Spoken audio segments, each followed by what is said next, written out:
One of the mantras that I have that I remind myself of regularly is that pleasure is my birthright. And I would like for us to sort of center that idea as we have our time together this evening. It is going to be at the core of everything that I'm talking about. So first, let's define self-confidence, right? Before we can sort of talk about sex self-confidence, we have to talk about self-confidence. And we use this term a lot. We probably all have our working definitions of what we think it means. And we sort of operate from those ideas. I wanted to provide this definition, which is your sense of trust in your abilities, capacity, and skills in an experience or to complete a task. So what you see here at the start is your sense of trust, right? That means that self-confidence is not something that comes from the outside, that it really does start from internal and work its way out. We demonstrate our self-confidence, but it really starts with an internal sense of trust, right? What you don't see in the definition is that you are skilled, right? Or that you have high capacity or that you're good at something. Self-confidence is an awareness of where your abilities lie, right? It's an awareness of, I'm really good at that, but I'm not so good at this. If I worked harder, I could be better at that, right? And an understanding of yourself in that way. When we talk about sex self-confidence, though, we're talking about your sense of trust in your abilities, capacity, and skills in a desired, so one that you want, that you're pursuing, that's consensual, sexual or intimate relationship or experience, right? So we're talking about self-confidence in a very specific domain. And again, this is where this internal part comes from. And what you might imagine and not be surprised by is that our mindset, our understanding of ourselves, our awareness of ourselves is in large part what builds that sense of trust so that we can then engage in certain experiences and build skills and that we build our sex self-confidence. The reality is we all are socialized, taught, raised in a sex negative culture. Our culture gives very weird mixed messages about sex. You're supposed to not do it until a certain point, and then you're supposed to be really good at it. Or if you're really good at it, but you do it too much, then that's shameful. You're not supposed to really have access to your own body as a source of pleasure. You're supposed to be there to give pleasure for someone else. Or it's only supposed to happen in certain contexts, in certain situations where it's acceptable. So it is no surprise that a lot of women get to adulthood and get to a place where maybe they're not as satisfied with their sex life because they haven't really reconciled those mixed messages. And so when you don't have that sense of stability, that sense of a coherent sense of yourself, this is where your lack of sex self-confidence comes into play.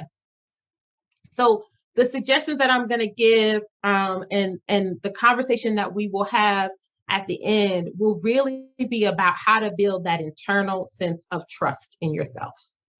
So let's get into the content. My top 5 sex self-confidence skills. Tip number 1 is to slow down and explore. Slow down and explore. We live in a fast-paced world, period. There's always something coming at us. We are inundated with a lot of stimulation from work, from our external environment, from the people in our lives, our own internal chatter, all of this stuff that we're constantly sort of being wrapped up in or dealing with or trying to reconcile. And then there's maybe this expectation sometimes that we're supposed to go from that to being fully comfortable and aroused and desiring of sex. That's not how it works. So what we want to do is learn to reconnect. So you cannot have great sex without being connected to and grounded in your body, period. You can have good sex, you can have decent sex, you can have mediocre sex, you can have regular frequent sex, but you absolutely cannot have great sex without being connected to and grounded in your body. And so the most fundamental component of sex self-confidence and sexual pleasure is to be reconnected or connected to your body. And that requires you to slow down, and that requires you to be present. When you are pursuing pleasure, it should feel like a different gear. It should feel like a different energy, a different pace of life, right? You want your intimate life, you want your sex life to feel distinct from all the other stuff that is your life. And so if you find yourself not feeling aroused or feeling like you have a low sex drive, or even when you're having sex being disconnected because your mind is somewhere else, your ability to practice your connection to your body and get grounded in your body is one of the most fundamental important things you can do for yourself. Tip number 2, reimagine yourself. So remember, I was talking just a second ago about all of these mixed messages. And the reality is, even if you are a sex positive person, even if you are a person that has a robust and healthy sex life, you've centered pleasure, you still have some internalized messages that are contradictory and say two different things at the same time. And what my suggestion is to reimagine yourself, is that you need to release yourself from the narrative that you are not a sexual being. And most importantly, you need to re-envision yourself as the sexual being you desire to be. So many of us are walking around with these ideals in mind, or we've been taught certain things from people that we trust and care about, our family, our friends, peers, previous sexual partners, even, about who we're supposed to be as a sexual being. And that can start to override our own self-defined sense of self. And oftentimes, the problem with those other perspectives and voices and influences, they're not you. So they're only looking at you and telling you something from their experience, from their perspective, whether it's intentional or not, from a way that actually facilitates their pleasure and comfort. And so when you want to be a sexually self-confident person, it requires you to release that, let that go, and re-envision who you want to be as a sexual being. Number 3, shift your energy. Shift your energy. This is in part related to what I was saying a second ago, right? You want your pleasure, you want your intimate and sexual experiences to feel different. You want to be able to connect with your body and your understanding of yourself in a different way. But the other thing is about shifting your energy is that sometimes we can start to convince ourselves that sex and sexiness looks a certain way. That oftentimes we get caught up in the bodies that we're in, regardless of the body you're in. Either you're too thin or you're too big. You got not enough curves, you got too many curves.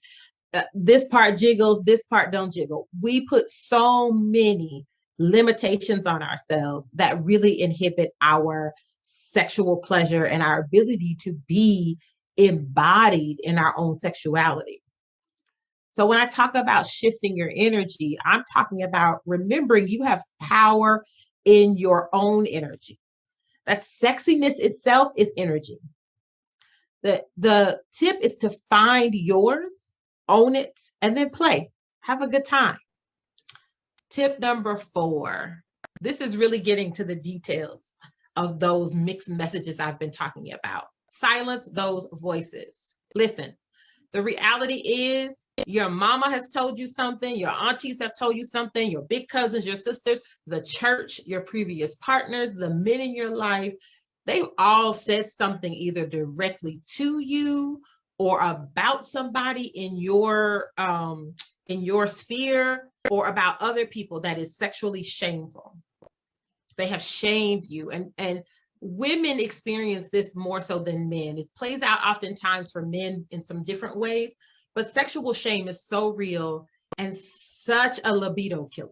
Talk about having low sex drive. Talk about not having sexual pleasure.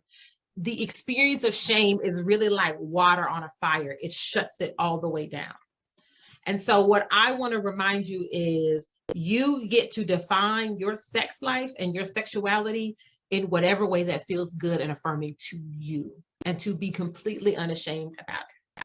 So this is tip number 4, to silence those voices. Nobody else's voice in the bedroom belongs to needs to be there unless it's you and the other people that you're playing with.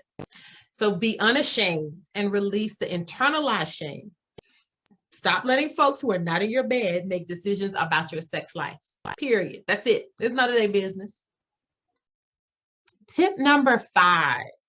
So if you're like, Dr. Nikki, okay, I hear that, but this is tip number 5, is embody your sexual role model. That means there's somebody that each of us has seen, whether it's like a celebrity or somebody that's in our world, and the way they move, the way they use their energy, the way that they just seem like they are sex embodied is something that we're like, man, I wish I had some of that. So sometimes you got to fake it till you make it. That's okay. But what we want to do is not stay there, right? We want to learn how to observe what they're doing and figure out how we can embody it for ourselves. So I talk about this as borrowing the blueprint, right?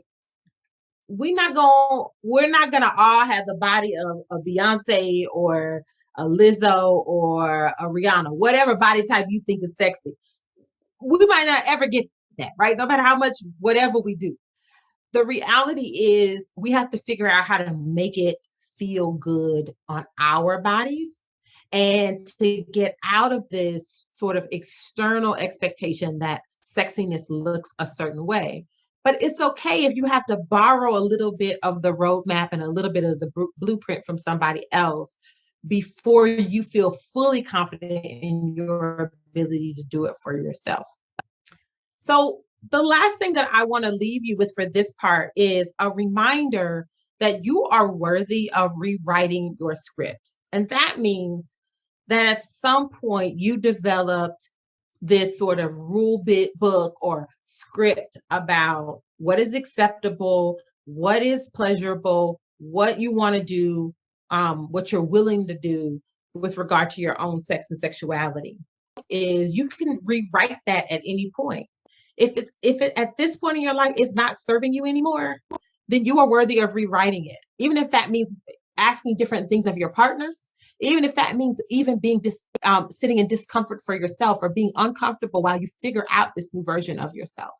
But you are worthy of going through the process of rewriting your script until you get to a place that feels more affirming and more aligned with who you are and how you want to be in the world. Let's see what else is in the chat. Yes, to rewriting. And when we say that, this is why I always say, like, also like the ability to sit in your discomfort, because when you're making a change, even if it's a change for the good, us human beings, we don't like it. We like things that really stay real status quo. We like predictability. And so even if it requires you to maybe ruffle some feathers or to ask yourself some uncomfortable questions or do some things that put you in an uncomfortable position while you make the transition, you are worthy of that. Because the other side is really amazing. To be able to live more in alignment with who you are, it cuts down so much mental chatter. It cuts down so much emotional labor. It really is a sense of liberation and freedom. Having a sense of confidence, having sex self-confidence can really facilitate that for yourself. Hi, I'm Dr. Nikki, and welcome to my YouTube channel. I am a licensed psychologist, a racial equity trainer and consultant, and a sex self-confidence coach. I'm also the owner and operator of Dr. Nikki Knows, where I focus on centering joy and pleasure in the mental wellness of Black folks. Thank you so much for visiting my channel.